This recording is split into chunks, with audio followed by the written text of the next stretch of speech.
Ashama hordoftoota koo akkam jirtu nagaa keessan nagaan waaqayyo iddoo jirtan bakka jirtanitti isiniif haa baay'atu. Ani nagaa kooti qabadhu kottu gaafii baay'ee qabna gaafii keenya nu deebisii akka jettaniin dhufe nagaa gaafadhu. Akkam jirtu harka fuunee nagaa keessanii hordoftoota yookaan maatii hunda dandeessu akkam jirtu nagaa keessanii jedheera. Nooraa jenni. Nooraa jedhe sagalee ol fuudheen kadhadha. Sagalee sirriitti ol fuudhii jedhan gaddaasii waan ta'eef sagalee ol fuudhii dubbadhuufi gaafii qabna jettanii gaafiin keessan baay'eedha komantii irrattis haa ta'u jalqaba waa'ee dhuma walitti dhufeenyarraa ka'u jedhee yaada. Tokkoffaan maashaallah jedhanii waaw jedhanii yaani maashaallah jechuun waa gaarii tokko maashaallah jedhu. Bagga nagaan dhufte abbaa saamii maqaa kee beeknu jedhani Fayyisaa jedhama isa anumtu gabaabsee isiniif anima Fayyisaa yookiin immoo abbaa saamii soota rakkoo hin qabu. Eshi gaafiin tokkoffaani gaafii baay'eetu jira gaafiin tokkoffaan eenyutu wal gaafate dura gaa'ela akkamitti dhaabbattanii jedhaddan gaafii deebis. Hordoftoota keenya akka ifa isiniif ta'uu fi wanti gaafattanii gaafachuun keessan sirriidha. Yaa egaa akkuma beekamu akka aadaa keenya akka aadaa Oromootti akkuma naannoo keenyatti Shawaa Kibba Lixaa magaalaa Walisoo keessa kan jiraannu nuti akkuma aadaa Oromootu jechaadha dursa kan gaafatu hin beektu isinis akkuma beeknu dhiirumatu dura gaafata. Kanaaf egaa isa calqabaa gaafii anumatu dhiyeessee fi lammaffaa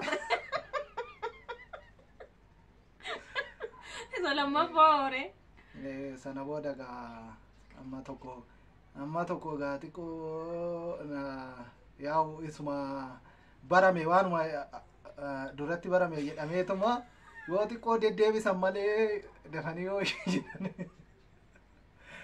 dhiirri nama tuffata waan jedhamu gurra kana qabu shamarran jechaadha gurra keessaa waan qabanii fi xiqqoo egaa deddeebiin hin oolu dhama'uun hin oolu dhamaanee egaa rabbii nu qanna'eetuma milkoofne jechaadha. Ishi dhama'uu kana dhamaasee jechuudha maddee wayii giddiinumaan itumaan fedhu jechuudhame hana maqaan hin balleessin.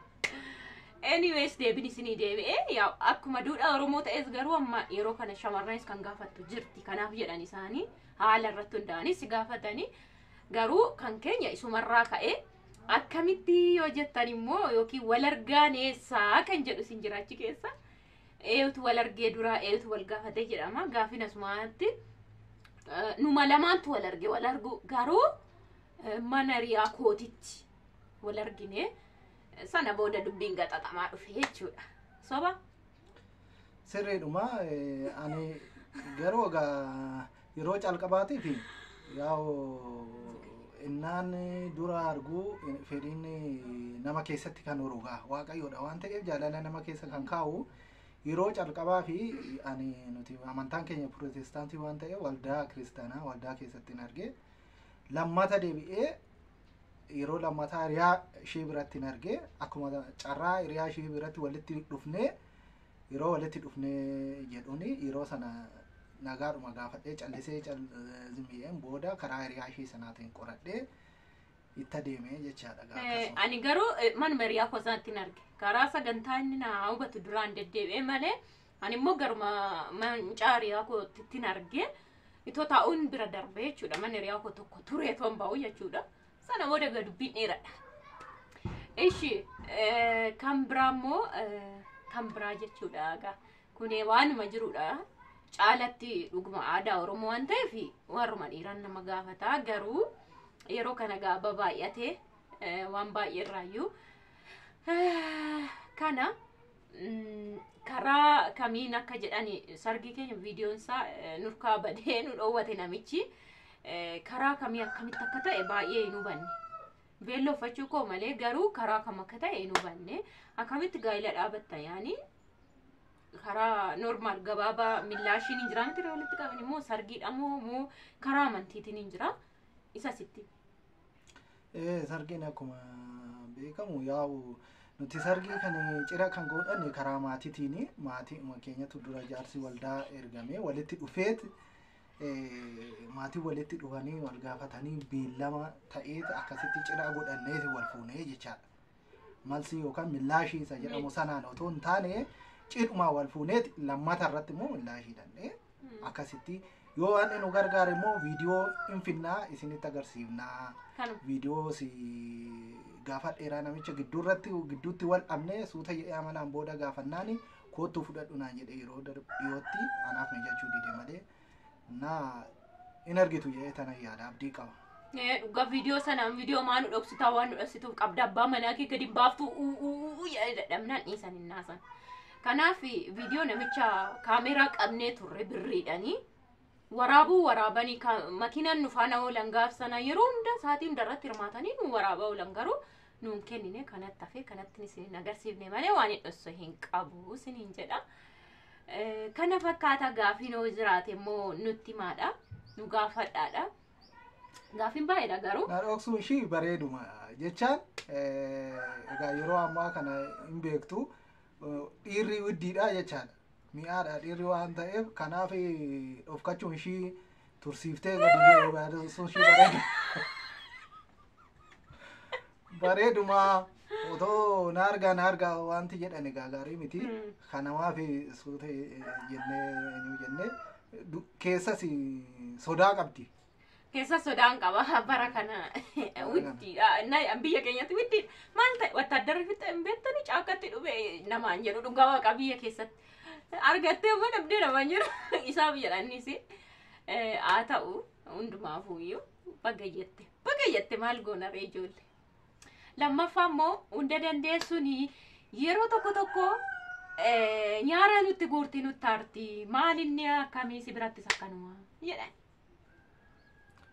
Egaa hunda dandeessuun egaa viidiyoo irratti illee nyaara guuruun barbaachisu na viidiyoo hojjetanii yoo miidhamanis yoo komii qabaatanis garaadhuma jabaataniiti fuula ifaadha jechaan viidiyoo kana nama baay'eetu ilaalaa nama baay'eetu waa barachuu barbaada muuxannoo wayii irraa arguu barbaada haalli yeroo ammaa maal keessa jira haalli gaa'ilaa warri fuulduratti itti yaadu jira waan ta'eef namoota sodaachisu otoo hin taane fuula ifaadhaan akkasitti eenyu jechuu qabdiyyuu haa ta'u malee egaa yeroo tokko gaa jireenya keessatti jiraa mitiire keessattuu beektu jireenya biyya keenya biyya Itoophiyaa wanti tokko wanti nama muufachiisu jira baay'ee otoo ta'u baates jechaan waan nyaata waan dhugan dhabanii otoo hin taane namuma baay'ee yaadutu nama fageessee yaadutu muufata waan akkasii waan yeroofi.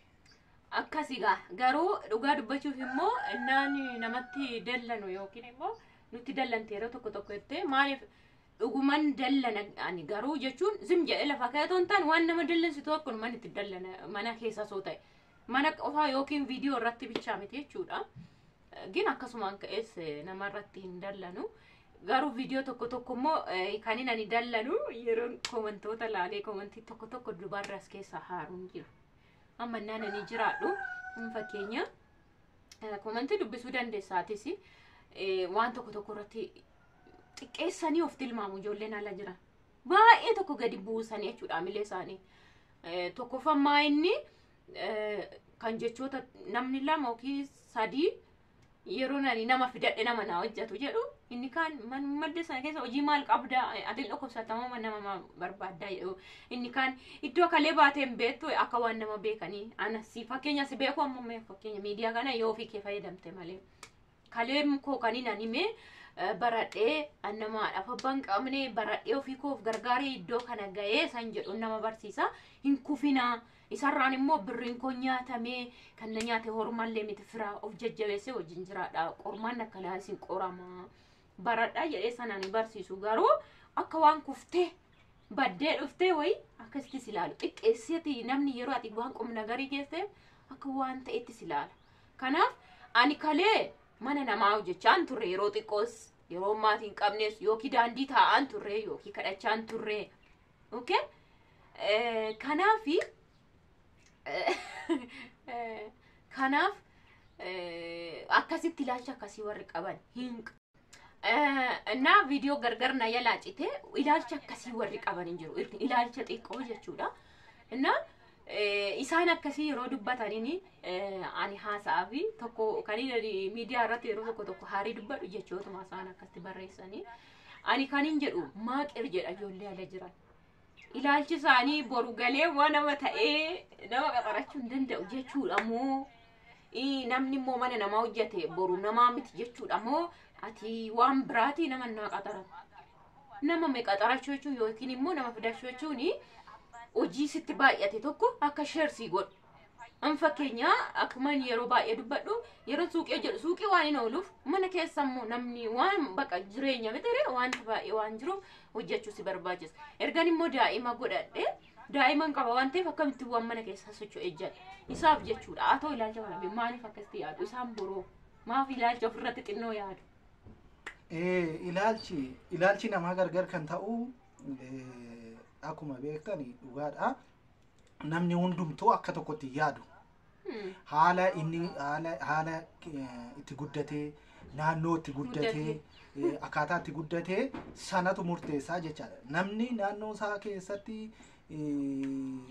yookaan hiriyaansa waan adda addaatu dhiibbaa uuma jireenya namaa keessatti ilaalchi namaas akkasuma sanaan daangeffamee jira. Garuu an akka kiyyaatti fageessa yaada bal'isaati yaada fageessati yaada boruu hojjettuu mana keessaa miti namoota har'a biyya ormaa keessa biyya hambaa teessanii hojjettuu miti biyya keessanitti galtanii yoo waaqayyoon isin gargaaree haala isin mijeessee as dhuftanii carraa hojii namaaf uumtanii nama qaxarachuu hojjechiisuu dandeessu hojjettuu mana keessaa miti jechaadha. Akkasitti yaaduudha guddisanii yoo namni guddisee yoo yaade guddisee yoo hiixate akkasumatti guddisee fudhataa jechaadha. Kanaafuu fageessati yaada hojjettuu mana keessaa jechuun homaa jechuu miti. Homaa jechuu nama jechuudha. Ishiinis borummaa kun keenya nama qaxaruu dandeessi. Sadarkaa ishii yeroo ishii carraa ishii argattee jechuudha. Amma iddoo carraa ishii keessatti malee bar mana namaa jiraati yookiin nama qacaradhee namni sun gadiidhaan irratti guddoodha jechuu miti.